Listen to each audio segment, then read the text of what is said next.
I hope everyone's doing well and welcome back to another video. So cool.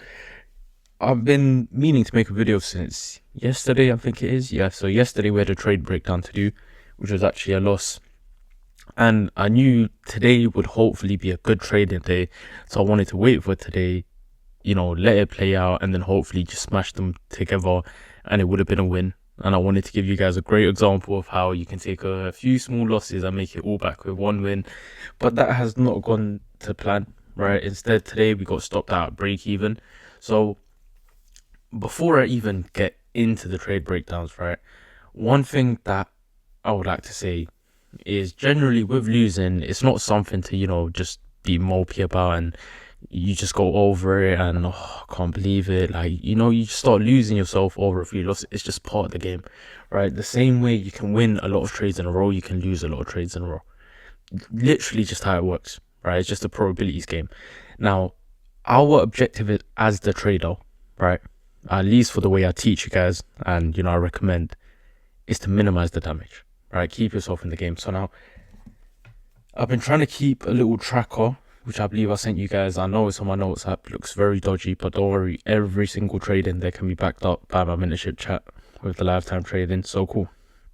So in Jan, we ended up in profit 11.4 or 6 trades taken, all of them wins, right? Not bad. Now in Feb so far, we have taken 1, 2, 3, 4, 5 trades, right?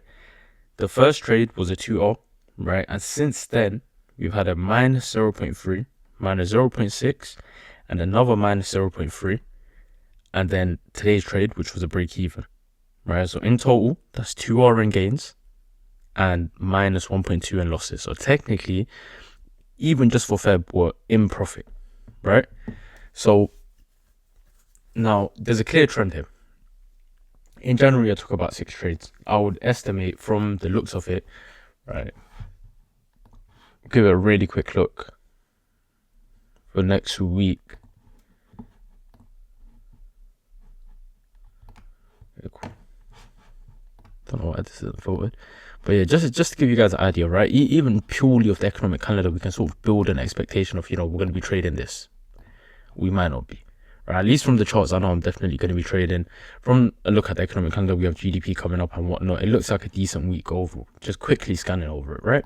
So if on average, I would assume I'm probably going to end up taking another trade, maybe 2, right? So that means across the 2 months, I would have taken about 6 or 7 trades in each, right? Which is good. We like to see that sort of consistency, right? And that's how often the sort of the setups that we're gauging as high probability or a period, right? So now, past that, the important thing is, you guys see I've taken a loss, so 0.3, taken another loss, 0.6, taken another loss, 0.3, and in total, that is minus 1.2%. And today we had a setup, and we were actually very confident setup. I was very, very, very confident, and we'll get into why in a second. And of course, the setup stopped us at break even, right? Which is not the end of the world. No damage done is fine. But the thing that I would have wanted to show you guys, and it would have been quite poetic, it would have been nice, is that even if I got average win, right, the actual take profit was about 3 R. But even on a very average win, let's say like a 1.5 win, or 1.5 R, sorry, I would be making back all 3 of those losses, and I'll be in profit by a tiny bit, right? A bit of breathing space, right? Let's just assume my next trade is a winner, 1.5%. I'm up about 3% for February, and I've taken 3 losses and a break even and only 2 wins, right? But how? And that's where a lot of people get confused. If every loss you are taking is a minus 1%, minus 1%, 1%, it is going to be very difficult for you to trade on your funded accounts. You already do not have a lot of breathing space, right? There's already a limited amount of drawdown, daily drawdown, overall drawdown. And if every time you lose, you're risking 1%, and you're willing to lose that 1%, it gets hard, right? Now, let's put in my example again. We'll literally just go for the trades in Feb. We went up 2%, and we've taken 3 losses in a row. Let's assume all 3 of those losses were 1%.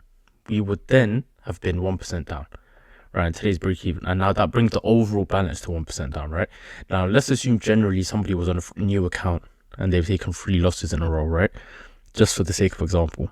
minus 1%, 1%, 1%, you're 3% down now on the account. Aside from the psychological pressure and, you know, the need or the urge you're going to get to gamble and try to get back into profit as soon as possible, just from a practical point of view, isn't it a lot harder to claw back from minus 3% drawdown than, let's say, 1%, even 2%, right? You know, the smaller you can make it, the better, right? But now, with this, what we don't want to end up doing, which I doubt a lot of people do anyways, but it's essentially trimming your stop losses too early, getting stopped out because price sweeps you, then goes your way. Actually happened to me yesterday, but not for the reason being that we trimmed it too early, but rather pair selection between Euro GBP. And the whole ideology, and again, this was, I went through this very deeply in that video about how I got number 1 on my funded FX leaderboards. And I told you guys I had a soft stop loss in mind, right? Meaning that if I fall to this percentage, I'm just going to take it. I went down to 15%. I took, I think, 3 small losses in a row, ended up about minus 0.6 on each, roughly, something like that. It was minus 2% basically. And when my account went down to like 15.5%, I was like, let me just catch that, right?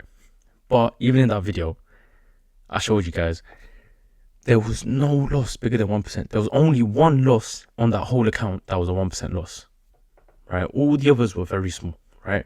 And that comes down to a lot of things, right? And I know this is probably going to end up being a bit of a long video, but I think even apart from the practical examples I'm going to show you on the charts, this is what's truly useful if you can grasp it, right? Sometimes you might be shaky about price. You might think, oh, it's going to hit my stop loss. So you exit and then it goes your way, right? As a trader, that's not a great thing to do because it means you're not confident in your abilities, or maybe you're not confident in your system. But from the perspective of capital preservation, it's not a bad decision. You could have the most, you know, banging day, like, you know, very good setup is shown, but you don't take it. You've still done no damage to your account. Where people fail is usually the opposite. They're seeing very bad days, they're still risking it, losing the money on silly days, and they're struggling. And then they realize after as well, right? They get a bit of post-loss clarity, right? Now you've lost and you're just there like, oh, why did I even take that trade? Like, you know, it didn't even make sense, right? But just generally now, like I, you know, explained to you guys with all those numbers, all those examples, if you control your losses, so my video's cut out there for some reason, but as I was saying, if you're able to control your losses, you're able to minimize the damage, it is much easier to get back into the green, right? Sometimes, and again, I'm going to show you guys with an example in a second, it's very frustrating. Price might stop you out because you trim the stop loss and go your way. I understand, right? At the end of the day, even though I say these things and, you know, I'm saying it from the perspective of a teacher, the reality of it still stings, no matter how long you've been trading, right? Especially if you sit on your hands and you're just seeing it fly away after tagging you out. It's painful. But it's how you deal with that, right? Are you going to jump back in? Are you going to fall more? Because imagine it just goes the other way for a second and then blasts you back again. So now you've taken one loss and you're literally about to take the second, right? And then doing silly things like entering with no solid stop loss, no solid target in mind, just, you know, trying to be part of the move. It's just silly things, right? Don't deviate from the system. I feel like most of the time when people log on, they get on their charts, they have a fresh mind, they do everything step by step, perfect, mechanical. But then, of course, as you know, you get into the charts, the candles are, you know, just doing things. They're coming to your stop loss. They're making you feel fear, scared, whatever it is. You know, that's when things start playing up. Even the other way around sometimes, right? Sometimes if price really runs hard your way, some people, what they will do is they'll keep moving that take profit.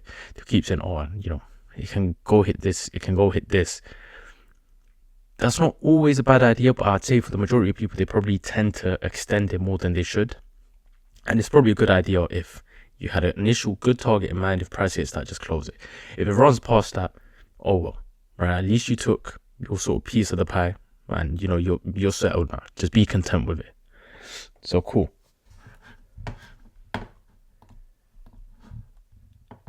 What we're gonna start off with is we're gonna talk about this daily candle specifically.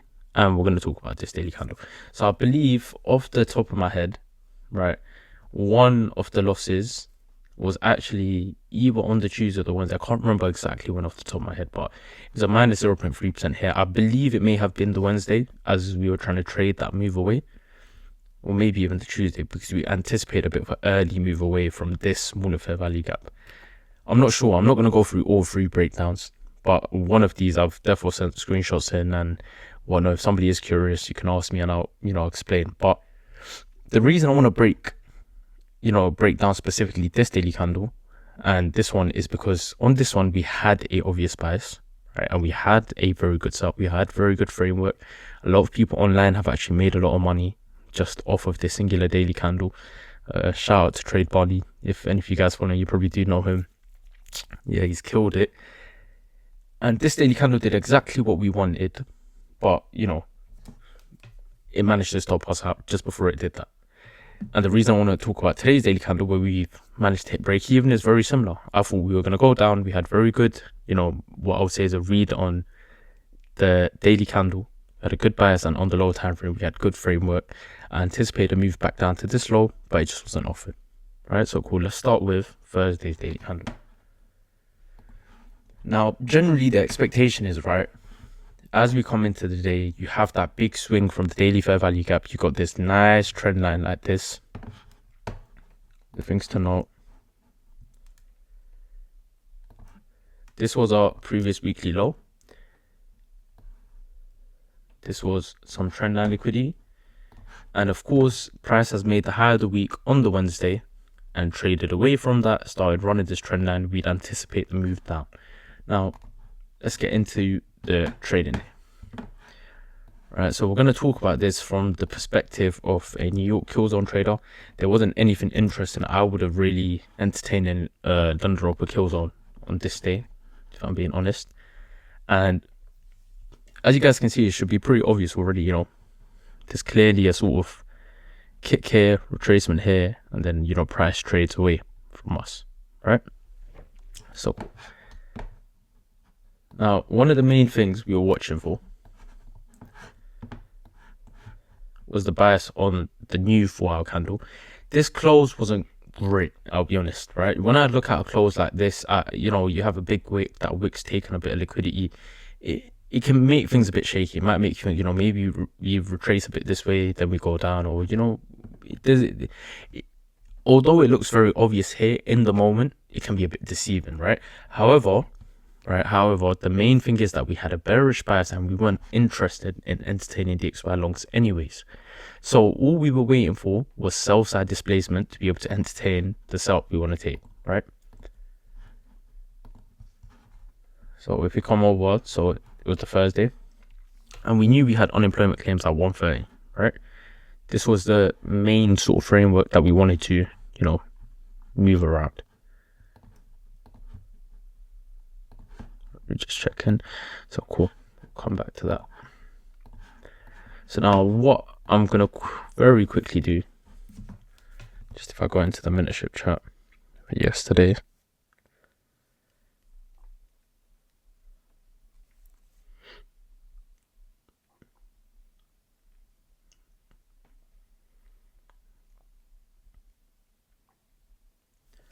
Okay.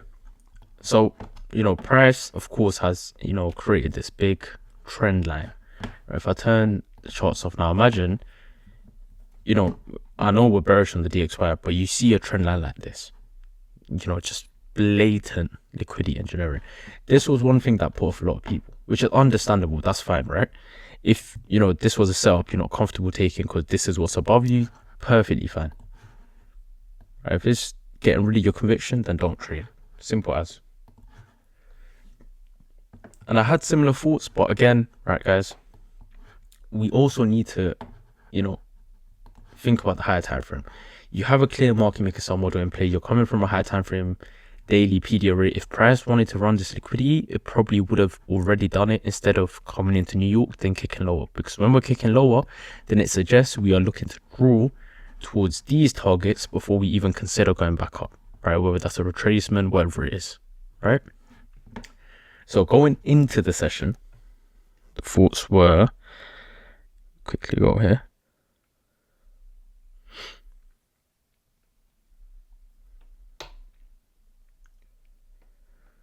Cool. So we got into the session. We said, there's not much we're interested in for about the first hour. As you guys can see, these 15-minute candles extremely sideways, right? All the way up until this candle, the 8 o'clock candle, the open of the new hour, which gave us this nice kick, right? Very nice displacement, clear range built from high to low, and we could have of course looked to OT this. So again, I said to the chat, these are the type of conditions where a lot of people can get chopped up because price is sideways. There's a case to be made for there, case to be made for there. Just wait for the displacement. The displacement finally came, right? We got a kick just before the news, right? The news dropped out about 8:30, and 8:30 triggered the retracement for the continuation, right? So what we wanted to see, right, as price started retracing is, how high is price essentially willing to go here. And of course, on the 15-minute, we had a very nice order block / fair value gap here to use, right? So you could have really and truly used either, but, for the sake, for example, we use the order block. Got a tap in here, and of course from there price moved away. So this is again consider the PD array matrix. So order block, expansion, order block being created, expansion, order block, and then further expansion all the way to the drawn liquidity. So how exactly, right, did we get stopped out? So we were favoring a bullish EU. We knew that, as price comes in around here, 9 a.m. is a new hourly candle. So, now that we're in this sort of area, the premium where we want to short from, let's see how price shapes up at 9 a.m. How will that hourly candle look? Will it sweep the last candle? Where will it place the high of the hourly candle, and will it start the the expansion? So we've hit it as an OTE. Again, we'll drop down to 5-minute once this 5-minute candle has closed. Why? Because 15-minute swing point created, tap the order block, it's an IO fed, price starts to move away, great, brilliant, right? Expands away from there. We've covered the high, and of course we are now trading on EU. Sorry guys, I know I'm being a bit slow, but I'm just trying to read side by side with the messages, because what I like to do, at least I like to try to do, is give you guys an insight to what I'm thinking in the lifetime, because there's no point in me just sitting here saying, oh guys, look, 15-minute OT, OB, you take this. Everyone can do that, right? If you've been watching my videos, all of that will make sense to you. The reality is that sometimes, right, of course, it's not that simple, right? It's just not that easy. Okay, I don't know why it does this sometimes. The color ends up being different. It's got some old settings on here. Anyways, right. This is Friday. Cool. Go over to new kill zone.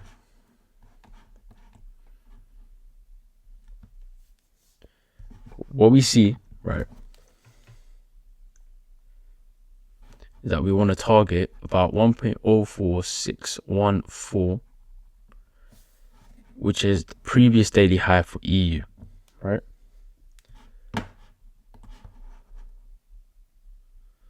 So we are looking to target this high, right? When we enter the trade now, we can line it up, right? You see how if we look on the DXY side of the screen, when I bring my cursor here, it goes over to EU, right? So what's happened is, as this candle's moved away, we've entered the setup. Let's say we place this something like that. Targeting this as the first target, but of course targeting well past this as well. And covering it as so, right? Let's just, tone it down a bit. Let's bring it to about there. And what's actually happened is, right, as price has moved away now, we've said we're going to have, once we've got the swing sort of created, and so of course in the chat, right, we've got into this trade after, price moves away. Let's trim the stop loss. We'll trim the stop loss to about here, which would have been about 0.5% for most people, maybe 0.6%. And what you guys can see very clearly, right, look at this retracement on the DXY. It comes to the OTE. Look at the retracement on, EU. It comes and slams the previous low, right? Nowhere near each other. So essentially we were on the wrong side of the pair. Now this is to do with Euro GBP. Euro GBP, I think sometimes is very unpredictable, right? It's not something to, complain about. Well, it is, but you just have to deal with it, right? Sometimes if you're on side, it's going to bless you. Other times when you're wrong, this sort of stuff happens, right? And at this point, we've been stopped out, literally bang on as London close kills on starts. Price sweeps and flies the other way, right? But at this point, because I've been stopped out and I've seen, EU displaced this way, although DXY hasn't necessarily triggered me to think there's a reversal, it makes me think twice about re-entering, right? Because then the question becomes, am I chasing the setup? Am I chasing the trade? Should I really, get back in, entertain it? And in this scenario, it turns out that I probably should have, right? As price moved away, maybe I should have re-entered. Maybe not on EU, maybe on GU, whichever, and just target the previous weekly low, because that got absolutely smashed straight through that London close kill zone. Literally just a one-way move from there to there, right, in about 15 minutes, right? But I didn't. Not the end of the world. Managed loss, not a big loss by any means. And what's important is, right, with that, the idea is, right, now in hindsight I can say, okay, no, I should have taken it. What if I took it and then it took my stop? Then I'm going to think, in hindsight, I would have been here sitting making this video. I should have taken it. Like I said to you guys right at the start of the video, remember, right, if you do a small amount of damage and price leaves you, it is fine. You will have a trading day tomorrow. You will have trading day next week. You will not have that if you end up blowing your account or doing silly stuff where you end up becoming too scared to trade because you're a massive drawdown, or you get me, all these silly things. You just want to avoid them. You want to keep your trading simple. Right, so cool. That was the setup for the day. Got stopped out. Not a major loss by any means. I believe I said 0.6%. I think this loss was only 0.3%. I think I'm getting confused with one of the earlier losses, which was actually 0.6. I don't think that was the one yesterday. But the same ideology applies anyways. So cool. Coming into new trading day. Let's try and make this one a bit quicker. I don't want to bore you guys.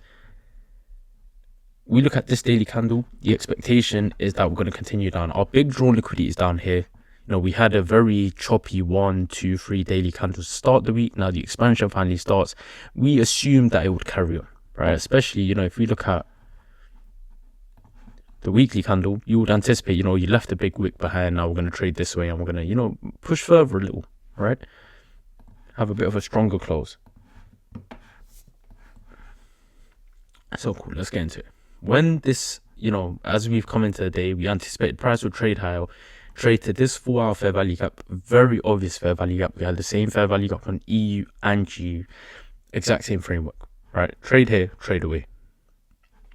Target the local lows here and the local highs on EU and GU. It was a AMD play, right? If I drop a time frame, becomes even obvious. You have an accumulation, manipulation, expected distribution. This way, of course, you guys can see it has not played out. And with the expectation of that 4-hour candle, right? Sorry guys, I know it's a bit unclear. Let me actually get rid of this. Look, you've traded into this fair value gap, and I said, look, I'm not sure if the next 4 hour is going to sweep this or we're ready to trade away from here. Let's just be patient. Very similar to the day before. Let's just see which way the displacement takes us, right? And we know we have news at 2:45, which is late in the session, right? But whenever the displacement comes, because considering the news is late in the session, you might get the reversal beforehand, and then news just provides a continuation, which it did. It's fine, right? So again, if I really quickly just go through today's chart, we said, we see price up here. I'll turn this off, right? If you guys imagine that everything past this line does not exist yet, I would assume this is the market maker sell model. And especially as we start getting this kicked down, I would have been more confident, and I was more confident that this is a market maker sell model. We're going to go down to this low, we're going to sweep all of this liquidity.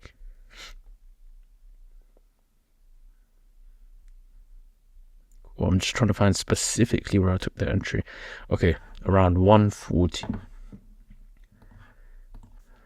So cool. If we go down to about 140, so when I say 140, that's UK time, right?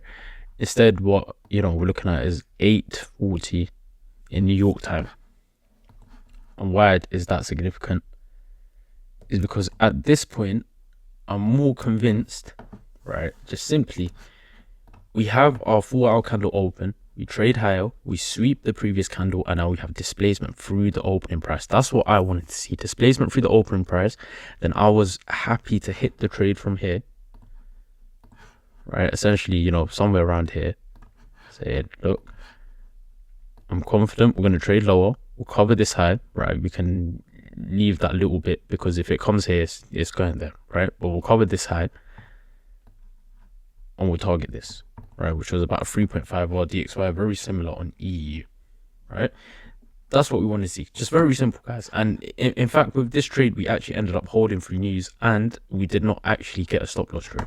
Now, it comes down to conviction, right? And you know, most of the time we know, let's not hold through news. Let's not do that. Like, you know, it's a little bit silly at times, but considering our stop loss is here, price has displaced this way, all the sell side liquidity is resting here, displacement down, blah blah blah, it made a lot of sense that price is going to run our way. News comes, right, 2:45, or just before news rather, price starts running, but 9:45 news comes, price smashes our way, trades up a little bit lower, then crazy retracement, right? And this is a trade that we actually got stopped out break even on. As you guys can see, right, again, we'll try and make this up very similar. We're short in the DXY, we're long in EU. We take the long roughly, approximately around about here. Covering this low and targeting this high.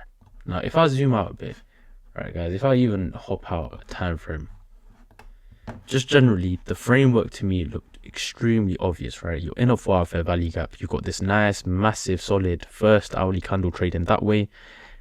Accumulation, manipulation into fair value gap, I expected distribution this way, right? You guys can see, very obvious. Now, thankfully, as we got into this trade, and you know, we got tapped in, you guys can see a very nice wick came and tapped our break even approximately, and I said to everybody, guys, move your stop loss to that, right? Let's just go break even. I think it's going to run our way. This is the low created just before news, so I'm assuming accumulation, manipulation, distribution. I don't want to see that manipulation get swept. That should be the low of the session, or the sort of, you know, short-term low. That's not going to get broken. And what price did was actually run our way, ran to about, which is extremely frustrating, actually ran about 2R right at its peak, right? And at the TP would have been almost 4R, which would have been a very nice trade. Price absolutely hammered down, right? And this loss is not as upsetting because it's sort of a thing of, we were just wrong, right? The losses where it takes you out, then it runs, they're a bit more frustrating. But here, clearly we were wrong. It takes you out here, it takes you out on GU. DXY does not hit the stop loss, right? Per se, the stop loss on DXY, let's say, was going to be the session high over here, right? Does not reach that, but both EU and GU smashed through their lows, so it doesn't matter, right? The good thing is that we cover the risk, we got stop break even. It's extremely frustrating, right? But it's not the end of the world. We have a new trading week next week, right? Like I showed you guys, the calendar's not looking horrible. If I go on my weekly chart really quickly, of course, don't worry, I'll be making the weekly outlook separately.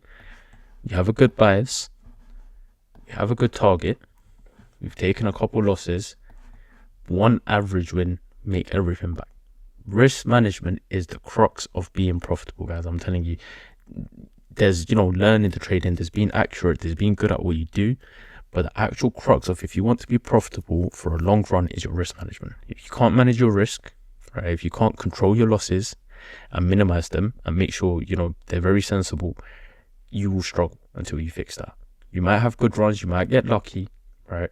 You might even have good months, but at one point it will all crash and burn if you can't control your risk management, right? That's all it is, guys. I hope that video helped. I hope it gave you some more insight, and I'll bang on about some of the same things again and again, but you know, it just shows you guys how important it is. And if there's any questions, anything I can help with, just leave it down below or drop me a message.